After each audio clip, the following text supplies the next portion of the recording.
자, 요즘 이재명의 변신이 정말 어제 뭐 저희가 말씀드렸지만 참 무섭기도 하고 황당하기도 하고 두렵기도 하고 그리고 또 큰일 났네 이런 생각 들기도 합니다.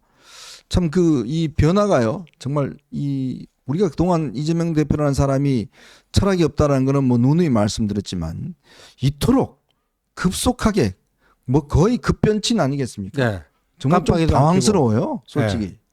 깜빡이도 안 켜고 이제 우회전을 한 건데, 근데 아까도 뭐 현종님이 잠깐 얘기했지만 이게 뭐 생쇼라는 거 다 알고 네. 이재명이 한다고 해도 진짜인 줄 알았느냐 뭐 이렇게 될 수도 있는데 아마도 저는 이거 당분간 계속 될 거라고 봅니다. 그렇죠. 왜냐하면 이재명은 이렇게 하는 게 자기에게 득이 된다. 그러니까 12월 3일 비상계엄으로 인한 윤석열의 난이 있었고 근데 12월 27일에 한덕수 탄핵이라고 하는 이재명의 난 그게 엄청난 변곡점이 돼갖고 그냥 불로소득으로 그냥 호박이 덩굴째 굴러가고 거의 다 먹었다 싶었는데 그 절제를 못하고 그런 자충수를 둠으로써 이제 하강국선을 그려나간 거 아닙니까? 네네. 그리고 드디어 뭐 역전되는 그래프까지 나오고 한 건데 그러면서 이제 그 당 내외적으로 그러한 하락의 원인이 뭐였는가? 이게 점령군 행세다, 뭐다, 뭐 이건데 거기에 대한 또 반작용으로 지금 이런 중도 코스프레를 하고 있는 거 아닙니까? 근데 자, 이제부터는 이걸 봐야 돼요. 항상 정치는 상대성 게임이기 때문에 이재명은 지금 중도 코스프레인데 이게 한두 번에 뭐 단발성으로 끝날 게 아닙니다. 계속해서 할 거예요. 근데 지금 국민의힘의 경우에는요. 지금 조기 대선 자체를 불온시하는 네. 조기 대선 경계령 같은 걸 내려놨어요. 오늘 이제 쌍권이 가서 이제 대통령 면회하고 오고 대통령께서 나라 걱정이 아주 많이 하신다. 뭐 이렇게 돼 있으면 우리가 킥복싱 게임 생각하면요. 저 킥복싱이라는 게 뭐 양팔 다 쓰고 양발 다 쓰고 치고받고 뭐 해야 되는데 근데 좀 이재명은 별쇼를 다 하잖아요, 지금. 중도 뭐 실형 코스프레하고. 근데 이쪽은 아예 그거를 입에 꺼내지도 말자. 그렇게 얘기하면은 브런치 된다. 뭐 이렇게 되면은 이게 나중에 이게 조금 계속해서 쌓여 나가면 이게 어떤 식으로 작용할지 그거 한번 잘 따져봐야 된다고 봅니다. 자, 오늘 이재명 대표가요. 국회에 통상특위를 만들자. 즉 이제 지금 트럼프발 관세 전쟁이 일어나니까 국회에다가 통상특위를 만들어서 대응하자. 뭐 이런 제안도 오늘 발빠르게 했습니다. 그러니까 저는 그렇게 봐요. 쇼도요. 처음 할 때는 야, 생쇼하지 마. 막 비판하잖아요. 뭐 두 번째 할 때는 야, 또 쇼하냐? 세 번째 할 때는 또 쇼하나? 네 번째 할 때는요. 이 진짜인가? 이런 생각을 점점 합니다. 그러니까 쇼도요. 정치인들도 자꾸 이야기를 하면 나중에 그게 진실로 믿겨져요. 제가 참 옛날에 정치부 취재를 하면서 많은 정치인들을 이렇게 보면 그 DJ나 YS 같은 사람들은요. 말이 잘 안 바뀝니다. 똑같은 이야기를 조금씩 해요. 그런데 똑같은 이야기를 이게 조금씩 달라질 때가 있어요. 그러니까 보면 똑같은 이야기인데 그 중간에 조금씩 빼고 달라질 때가 있어요. 나중에 놓고 보면 이야기가 확 바뀌어요. 그러니까 변침을 할 때 서서히 변침을 하는 겁니다. 저렇게 빨리 변침을 하지 않고. 근데 나중에 되면 그걸 자꾸 이야기하다 보면 사람들이 그거 진짜네? 믿어요. 저는 지금 이재명 대표가 하는 전략이 뭐냐면 지금 당장 여당에서는 야, 생쇼 하지 마. 지금 말 자꾸 바꾸잖아. 당신 말이야. 옛날에 내가 이랬으니까 뭐 진짜 그런 줄 아시나요? 뭐 비판하잖아요. 맞습니다. 그런데 이게 조금 지나서 매일매일 한 달을 해보십시오. 한 달을 똑같은 이야기를 해보십시오. 그럼 국민들이 어떻게 생각할까요? 저는 이거 만약 많은 국민들이 우리같이 민감하게 막 이재명의 말을 매일같이 보는 사람 아니고서는 요즘 이재명 대표 뭐 괜찮은 이야기 하대? 이런 이야기가 나오기 시작하면 이거는 제가 볼 때는 큰 문제예요. 예, 맞습니다. 제가 이재명 대표가 요새 이렇게 급 변침하는 걸 보면서 정치인의 변신은 유죄인가 무죄인가 그 생각을 해봤는데 네. 무죄라는 게 정론입니다. 이게 저는 조금 좀 구분해서 보니까 국민을 위해 변신하는 거는 얼마든지 무죄. 네. 하지만 자기 정치적 이익을 위해서 변심하는 거는 유죄 아닌가. 네. 네, 그렇게 생각을 했는데요. 지금 이재명 대표는 뭐 저는 무죄의 가능성은 별로 없다고 봅니다. 유죄인 변침일 건데 네. 어쨌든 본인이 자기 살기 위해서 이 대선에서 이기기 위해서라도 그렇게 자기의 가장 핵심 아젠다인 기본 사회까지 기본 사회 그 아젠다까지 내려가면서 지금 완전히 우양우를 하고 있거든요. 네. 근데 이런 상황을 보면 사실 기본 사회라는 거는 민주당 강령에도 있는 내용인데 자기 당의 강령까지 지금 내팽개쳐가면서 이렇게 하고 있는 걸 보면 사실 그냥 이 정도면은 그냥 우리 국민의힘에 입당해도 되는 거 아닌가. 물론 경선 통과는 어렵겠지만 그 정도는 뭐 생각이 들 정도로 듭니다. 근데 우리 이재명 대표는 그렇게 하라고 하는데 우리는 지금 뭘 하고 있는 것인가. 우리는 지금 오늘 권영세 비대위원장과 권성동 대표가 대통령 접견을 가서 어쨌든 나라 걱정하는 얘기를 나눴겠죠. 네. 그런데 그 나라 걱정이라는 것이 구체적으로 무엇인가? 이 지금 이 트럼프 2기가 와서 지금 안보, 경제, 국내 상황 이런 게 민생이 너무 안 좋은 이 상황에서 우리가 여당으로서 어떤 모습을 보여야 될지에 대한 고민이 필요한 것 같은데 단순히 이재명 대표가 뭐 변신했다, 역시 카멜레온이다 이런 식의 비판이 아닌 우리가 더 멋진 모습, 더 뭔가 국민한테 더 다가가는 모습을 보여줘야 되지 않나 그런 생각이 듭니다. 오늘요 이재명 대표가 반도체 특별법 관련해서 오늘 그 토론회를 했습니다. 네. 여기서 오늘 사회를 봤어요. 오. 자장을 했는데 참 이런 이야기를 합니다. 그동안 반도체 특별법 이게 무슨 핵심 내용이냐면 반도체 연구하는 사람들에 의해서 주 52시간을 제외하는 거 이게 이제 상당히 이제 그냥 문제였거든요. 자 그런데 오늘 이재명 대표가 이런 이야기를 했어요. 특정 산업의 연구 개발 분야 고소득 전문가들이 동의할 경우 예외로 몰아서 일하게 해주자는 게 왜 안 되냐 하니 할 말이 없더라. 아니 그동안 그렇게 우리도 이야기하고 언론도 이야기하는데 그때는 거들떠 보지도 않다가 이제 와서 그 이야기하는데 할 말이 없대. 이거 완전히 무슨 쇼도 이런 쇼를 다 합니까? 그렇죠. 네? 그렇죠. 그런데 그래도 뭐 국가 전체적 차원에서 보면 그 어떻게 보면 그 점에서 거의 그 말도 안 통하던 이재명이 저런 식으로 개과천선했다면은 뭐 나쁘지 않을 것 같고요. 네.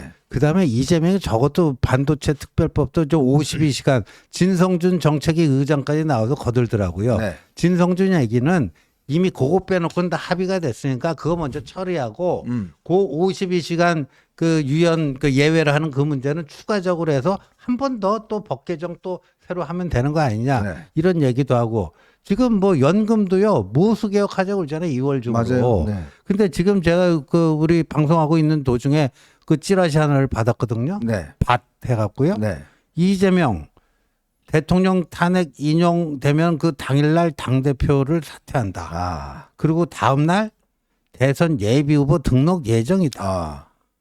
민주당 지도부는 3월 중순경에 대통령 탄핵이 인용될 거라고 전망하고 있다. 네. 뭐 이런 게 좀 돌아. 이건 뭐 네. 확인 안 된 찌라시입니다만. 그러니까 이재명은 그렇게까지 지금 보고 있는 거 네네. 아닙니까? 3월 초에 그 3월 13일까지가 지금 자기 선거법 그 서울고법 그 재판부 네. 12일. 신권 배당 중지돼 있는 거 아닙니까? 그러니까 3월 13일 전에 본인의 그 항소심 선거법 나오고 그 직후에 이제 이 탄핵 심판 결과가 나오면 자기는 바로 이제 대선으로 뛰겠다. 그러니까 이재명은 자기가 딱 그렇게 시간표를 봤을 때 뭐 시간이 널널하게 남아있다고 생각 안 하는 거죠. 네. 굉장히 조금 이제 마음이 급해진 것 같아요. 저는요 그런 생각이 들어요. 만약에 제가 이제 이 여당의 사람이라면 이재명이 저런 식으로 하면 오케이. 자, 더 이 부분에 대해서 센 이 이슈를 가지고 이재명한테 욕을 하는 겁니다. 묻고 따블로. 네, 묻고 더블로 가자. 당신 한다며 합시다. 그러니까 이게 메시지 능력이에요. 지금 이 국민의힘에서 비대위원장이나 원내대표가 야, 너 옛날에 뭐 한다고 그랬다가 너 옛날에 그거 했잖아. 뭐 이렇게 대응하면 계속 어떤 면에서 보면 태제에 대한 안티 태제 하면 이게 힘을 잃어버려요. 그죠?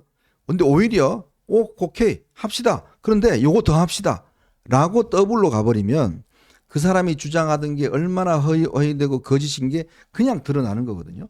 저는 이 전략을 지금 이 권성동, 이 권영세 이 두 분이 맨날 이재명 대표의 말 자체가 야 옛날에는 말 바꾸기 했고 사실이 아니다라는 거 이것만 하루 종일 이야기를 하는데 저는 그래서 이제 한동훈 대표가 좀 그리운 게 뭐냐면 아마 한 대표 같았으면 이런 상황에서는 새로운 아젠다를 던질 겁니다. 자, 오 좋습니다. 이 대표 아주 긍정적인 움직임이에요. 자 그런데 당신 이야기 진짜면 요거까지 합시다. 이렇게 던지면 그때 이재명은 뭐라고 그러겠습니까? 아니 뭐 그거 해야 되나요? 이렇게 이야기를 할 거 아니겠습니까? 그러니까 이슈는 이슈로 뭔가 주도권을 가져가야 되는데 지금은 무조건 아니야 하니까 국민들 눈에는 뭐냐면 쟤들 여당 맞아?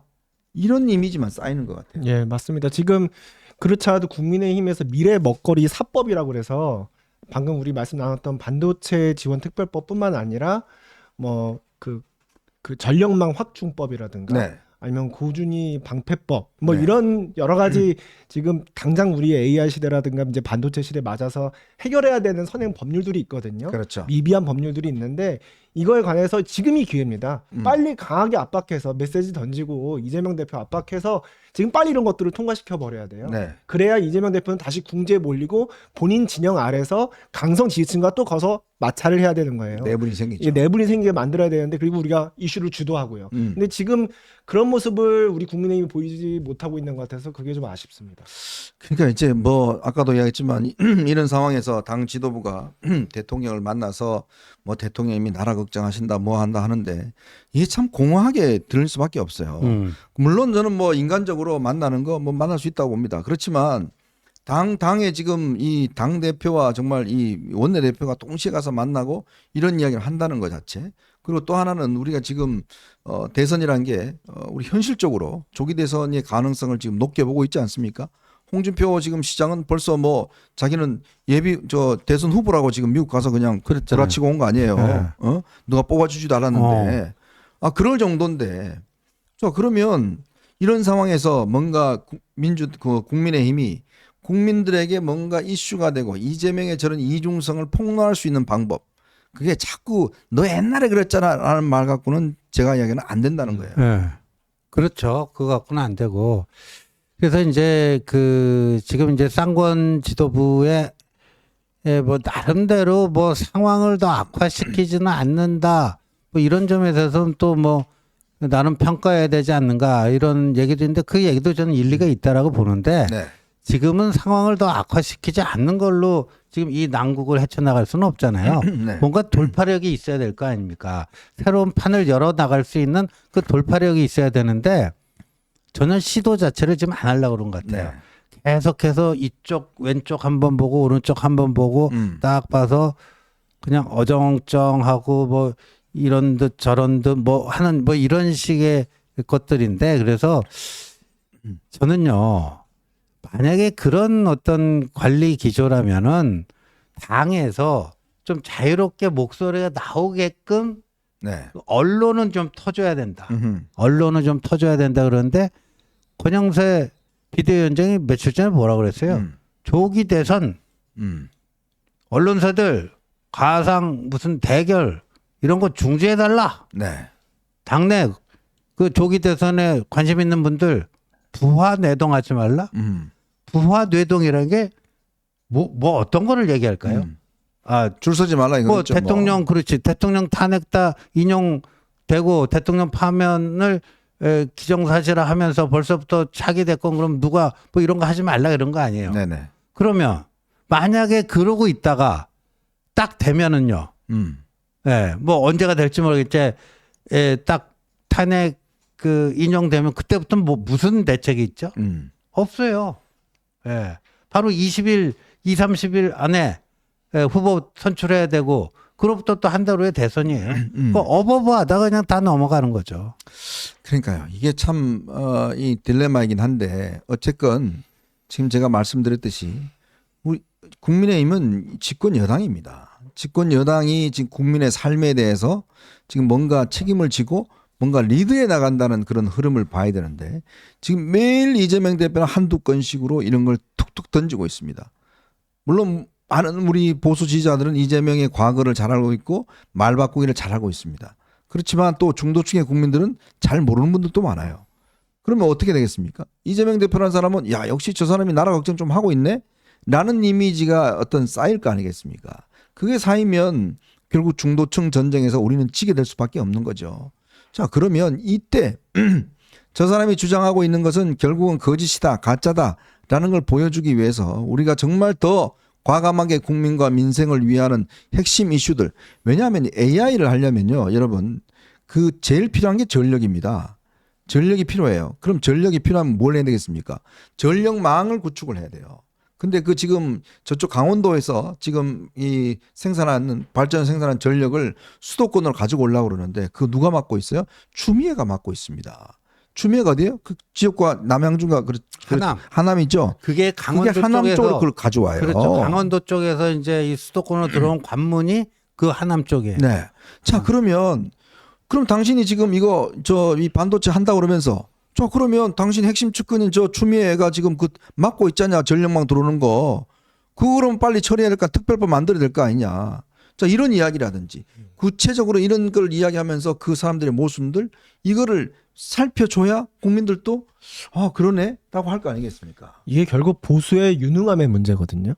그러니까 지금 이제 아까 말씀 잠깐 나왔던 권영세 비대위원장이나 권성동 원내대표의 경우에는 지금 이제 대선이 치러질지도 모르는 지금 그 가능성이 엄연히 있는 상황에서 조기 대선을 언급하자니 저 강성 지지층이 울고 네. 그걸 준비를 안 하자니 조기 대선을 어떻게 대비할지가 막막하고 이제 양쪽에 다 발을 딛고 있으려니까 이게 중심도 안 잡히고 잘못하면 이제 뭐 가랑이가 찢어지는 상황까지 발생하는 거거든요. 근데 예전에 지금 제가 한동훈 전 대표가 있을 때 그때 전략기획본부 신지호 의원님이 그 전략기획 부총장으로 같이 계셨을 때 여러 가지 안건들을 검토할 때 방금 이현정 의원님 말씀하셨던 그 전력망 문제에 대해서 굉장히 깊이 있게 논의하고 리서치를 했던 기억이 나요. 네네. 그래서 관련된 일정도 잡고 여러 가지 행보를 하려고까지 준비를 했거든요. 네. 그러면서 메시지를 던져 나가고 이끌어 가야 됩니다. 그게 보수의 유능함이거든요. 그렇죠.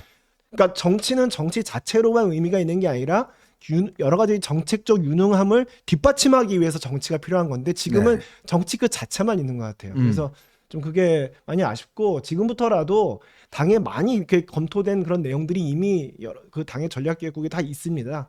그런 것들을 좀 들춰보시고 어떻게 하면 메시지를 주도해 나갈 수 있을지 거기에 대한 진지한 고민을 시작하셨으면 좋겠습니다. 근데 그 아까 얘기했던 거 네. 하남 있잖아요. 네네.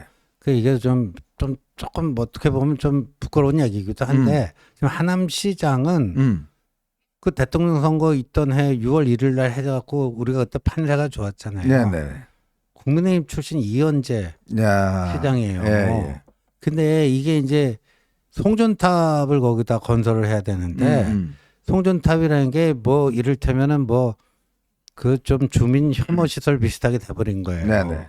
그러니까 하남시장 그 국민의힘 소속 하남시장이 이걸 반대를 하는 거예요. 그래갖고 한동훈 대표 시절에도 이 사람을 어떻게 하고 이제 설득을 하고 네. 한동훈 대표가 거기 가는 게 나을지 어떤 여러 가지 지금 국리를 하던 중에 그 계엄 사태를 맞이해 갖고 그냥 이렇게 돼버린 건데 네. 그게 이제 저희들이 그때 다 검수하던 그 자료가 남아 있을 거란 네. 말이에요. 그러면 일단 가서요. 지금 이게 얼마나 좋아요. 그 뭐 반도체 특별법도 이제 그 뭐 전향적으로 검토하겠다 그러고 AI 뭐를 위한 국가적 지원 아낌없이 하자 뭐 이런 건데 그러면 자기 당 소속 그 지방자치단체장부터 설득하고 나서 또 추미애도 압박을 하고 그렇죠. 뭐 이런 식의 뭐 어떤 구체적인 이슈를 가지고 톡톡 건드려 주면요. 저 사람도 그래도 뭐 좀 정확한 거 좀 알고 있네. 네. 좀 게임 좀 할 줄 아네 이렇게 될 텐데 좀 아쉽습니다.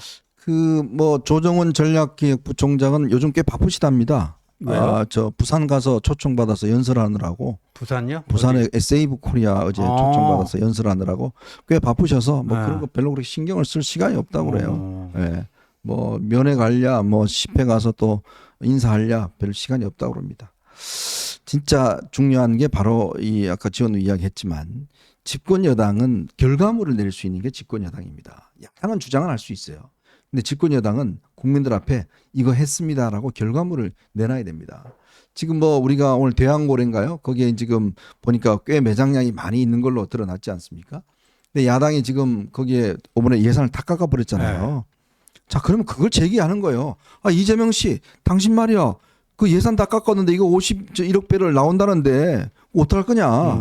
그런 문제를 좀, 그 오요부분에 보니까 대변인 엄청 많더만요. 또 새로 뭐 대변인 3명 더 추가해서. 아니, 왜 그런 이야기를 못 합니까? 이런 뉴스가 나오면, 야, 윤 대통령이 이거 샀다, 이걸 따질 게 아니라, 왜 당신들이 이번에 예산안을 전부 다 제로로 잘랐냐? 이렇게 들으면서 실용주의, 이거 실용주의 아니냐? 자, 이거 합시다. 예산 다시 복원시킵시다. 라고 이야기를 공격해 들어가는 거.